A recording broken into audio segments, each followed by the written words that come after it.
Il Salone del Libro è il luogo di incontri tra culture. Oggi siamo con Vittoria Poggio, assessore alla cultura della Regione Piemonte, e Cristiano Corazzari, assessore alla cultura della Regione Veneto. Il punto d'incontro e di confronto sarà la cultura UNESCO e saranno i territori UNESCO. Il confronto di due strategie, vero Vittoria? Assolutamente, intanto io sono molto contenta di essere qui con un collega che lavora molto bene nella sua regione, è un bravo amministratore ma è anche un amico. È opportuno, credo, e questo è il luogo giusto, questo del Salone Internazionale del Libro, di avere dei confronti anche con le altre regioni, perché per valorizzare la cultura noi oggi parleremo di patrimonio UNESCO, lo faremo mettendo a confronto riflessioni, considerazioni ma anche azioni portate avanti nelle nostre regioni, perché siamo sempre più consapevoli che proprio il confronto ma anche l'opportunità di confrontarci quindi e magari di raccogliere quelle che sono strategie che ogni regione applica sui propri territori possono servire a consolidare un obiettivo che è quello che poi noi come assessore alla cultura ci diamo, quello che è un'eredità che dobbiamo mantenere, preservare come riconoscimenti UNESCO, ma soprattutto attraverso questa custodia dobbiamo anche generare opportunità di crescita e di lavoro per i territori,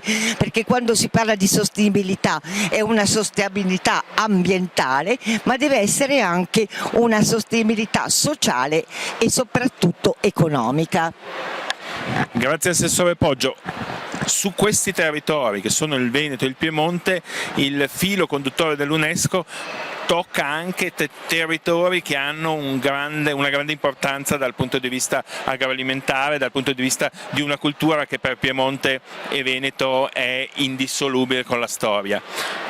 Il Piemonte, come il Veneto, ha saputo valorizzarla molto, penso al Prosecco ma penso a tante altre cose che voi state facendo.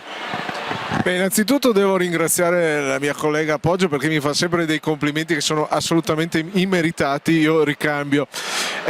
Tra regioni ci deve essere collaborazione anche perché abbiamo un corpo sociale, una struttura economica, un portato valoriale e culturale che ci accomuna fortemente. I siti UNESCO ne sono la rappresentazione perché vanno ad esaltare e a tutelare quelle che sono le nostre eccellenze e sono eccellenze costruite nel corso del tempo attraverso il lavoro, l'ingegno, le arti, i mestieri delle nostre comunità. Si parlava prima dell'agroalimentare, parlando del Prosecco che ha avuto questo importante riconoscimento con le colline Prosecco di Conegliano e Valdobbiadene, non si può non rimandare a altri territori vocati come per esempio le Langhe e il Roero. Quindi capiamo come attraverso il lavoro e la fatica di chi ci ha preceduto c'è stata una trasformazione coerente e armoniosa del paesaggio, del territorio naturale che ha portato oggi alla valorizzazione di un miracolo che è il paesaggio veneto così come il paesaggio piemontese e che ha avuto anche un riconoscimento UNESCO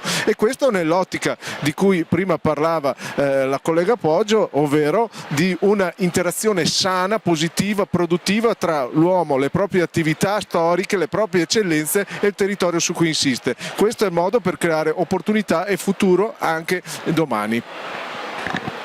Grazie a Vittoria Poggio e a Cristiano Corazzari dal Salone del Libro.